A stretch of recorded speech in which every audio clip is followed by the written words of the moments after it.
Al 7º año en el ejercicio del poder, Alianza País entra en una suerte de recta final para su estructura partidista. Las elecciones del 2013 y del 2014 marcaron visiones contrapuestas que en su momento las definió su líder máximo, Rafael Correa. Veamos.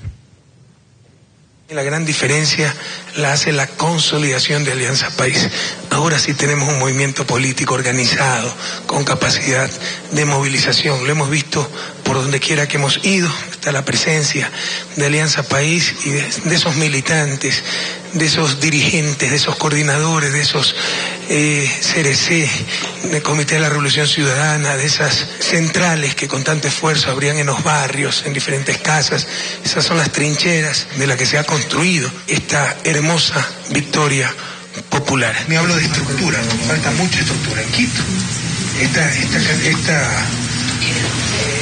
elección, ¿no?, nos demostró que incluso abiertos engaños.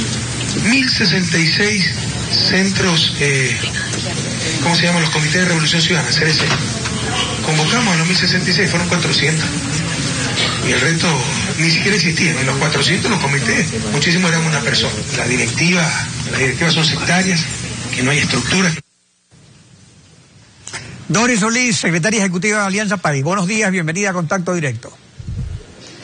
Muy buenos días, un saludo a usted y a los amigos televidentes. Efectivamente, nosotros hemos sido capaces de hacer una autocrítica pública en función de que tenemos que ofrecerle a la sociedad ecuatoriana una organización política seria, enraizada en el pueblo, y en esa tarea estamos. Somos una fuerza política joven que tiene 7 años al tiempo que ha tenido que gobernar, que construir las políticas públicas del mandato constitucional, también se ha ido consolidando, pero yo creo que estamos viviendo momentos muy optimistas. Ahora, pero Alianza el asunto País... es que en solamente 12 meses se pasó de la apoteosis de la segunda reelección presidencial y de la mayoría absoluta en la Asamblea Nacional a los reveses seccionales en los bastiones de Quito y Cuenca. O sea, ¿cuánto depende de Alianza País y cuánto del liderazgo de Rafael Correa? Es decir, sin Rafael Correa, ¿Alianza País se desinfla?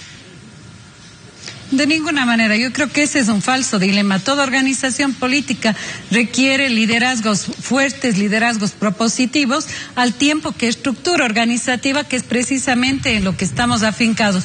Hoy Alianza País va a tener 820 directivas parroquiales, 221 cantonales, 24 provinciales en las circunscripciones en el exterior, porque tenemos esa estructura, esa capacidad. Pero yo iría más allá. Tenemos además un pueblo, una ciudadanía que confía en la nueva política, que por primera vez confía y tiene índices altos, como lo ha reconocido, por ejemplo, Latino Barómetro, de confianza política en su gobierno, en el Estado, en el nuevo modelo de sociedad. La mejor encuesta son las elecciones, es una encuesta directa, y el revés de las elecciones determinó cambios en la cúpula de Alianza País, una directiva nacional con representación provincial en lugar de un grupo de asambleístas, de ministros y gobernadores, y Doris Solís en lugar de Galo Mora.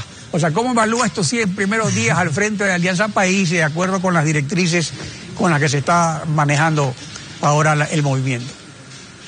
A ver, precisemos.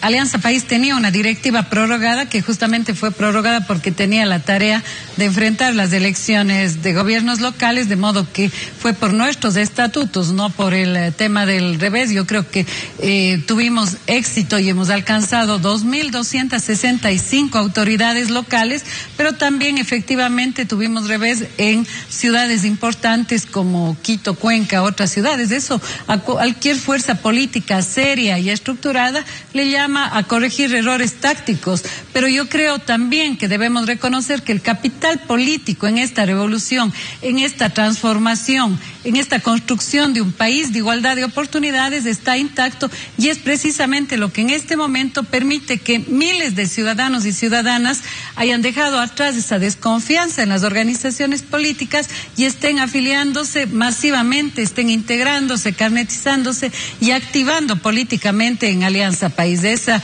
es quizá nuestra mayor fortaleza, con la cual precisamente creemos que el pueblo ecuatoriano, la ciudadanía, va a profundizar este camino sin retorno de construir un país una para circular todos, pidiendo apoyo a los adherentes para los programas de reforzamiento del partido. tal como se puede apreciar en pantalla. Ahora, eso implica aportes económicos provenientes de remuneraciones de servidores públicos, tal como en el juramento de lealtad lo hacen los asambleístas.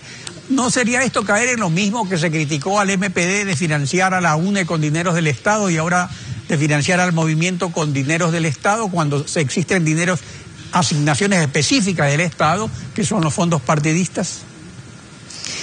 A ver, la Constitución de la República señala precisamente que los partidos y las organizaciones políticas se financian con los aportes de sus afiliados. Si un servidor público aporta a la Revolución Ciudadana y Alianza País, no es en calidad de servidor público, sino de militante de la Revolución Ciudadana, y precisamente estamos cumpliendo el mandato de la Constitución. Uno de los temas relevantes en política es precisamente cómo se financian las organizaciones políticas, y en nuestro caso... Pero son dineros del Estado, si son funcionarios públicos.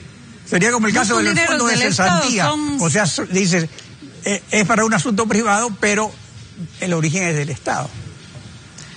Yo creo que usted está confundiendo, con todo respeto, dos cosas muy diferentes. Si yo de mi salario contribuyo para mi organización política, lo estoy haciendo en calidad de militante de mis ingresos.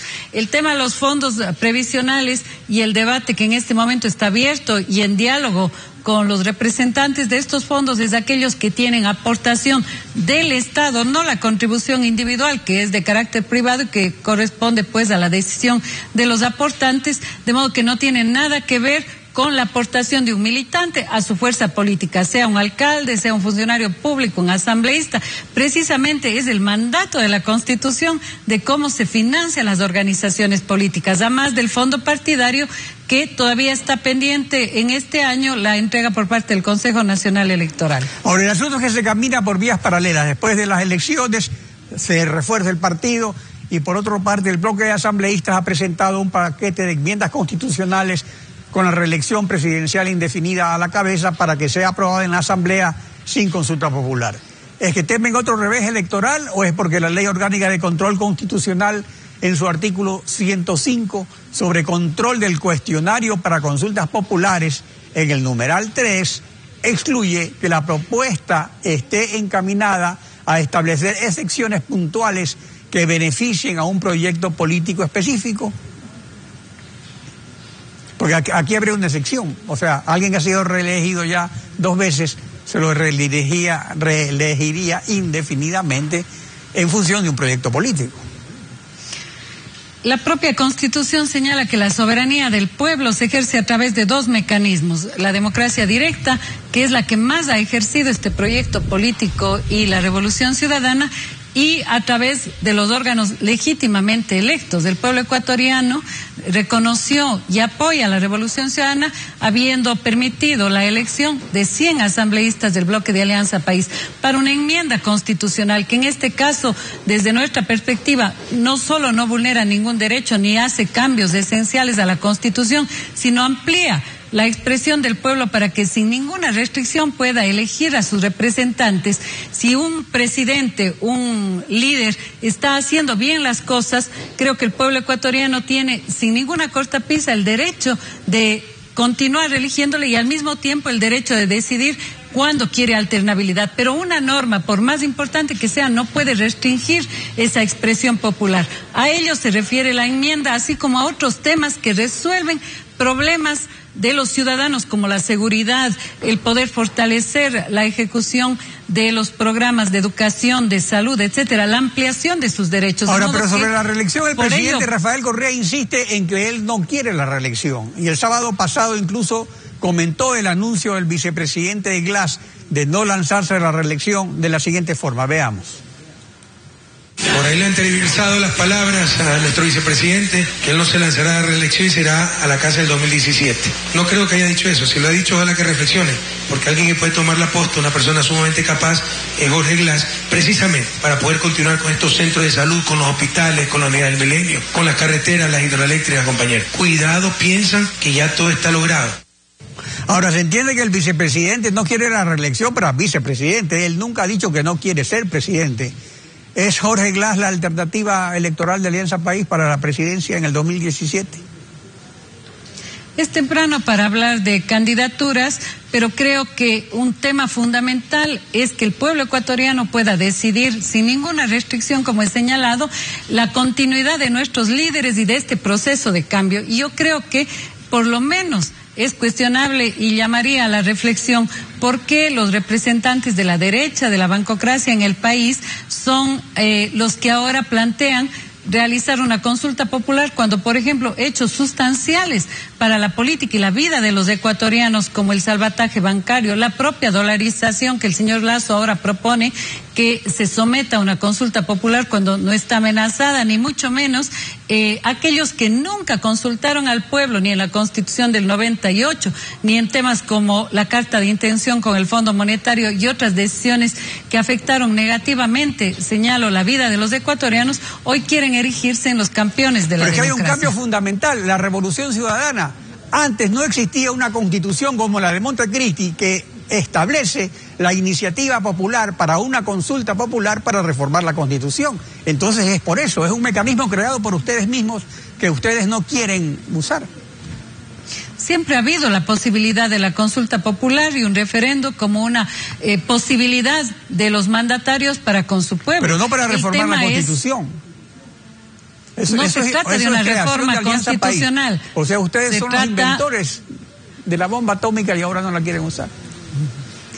Como le señalo y le reitero, la propia Constitución señala dos mecanismos absolutamente legítimos de expresión de la soberanía del pueblo. La democracia directa, que nosotros la hemos empleado, fortalecido y ampliado para la participación del pueblo, pero también los caminos legítimos de la representación popular, que en este caso constituye el bloque de asambleístas y el espacio de la asamblea, porque desde nuestra perspectiva se trata de una enmienda constitucional. Yo creo que si usted le pregunta a ese pueblo ecuatoriano que en un 80% aprueba la gestión del presidente Correa, si quiere que nunca más el presidente Correa lidere, participa, conduzca los destinos de nuestra sociedad, el pueblo ecuatoriano se va a pronunciar en contra. ¿Por qué? Porque el pueblo ecuatoriano tiene el derecho para decidir qué líderes quiere en la conducción del país. Si los líderes lo están haciendo bien, precisamente que lo decida sin ninguna cortapisa, sin ninguna limitación. Es una ampliación de un derecho, quitando una norma restrictiva a la plena expresión democrática del pueblo ecuatoriano. Doris Solís, secretaria ejecutiva de Alianza País, gracias por su participación en Contacto Directo. Gracias a usted.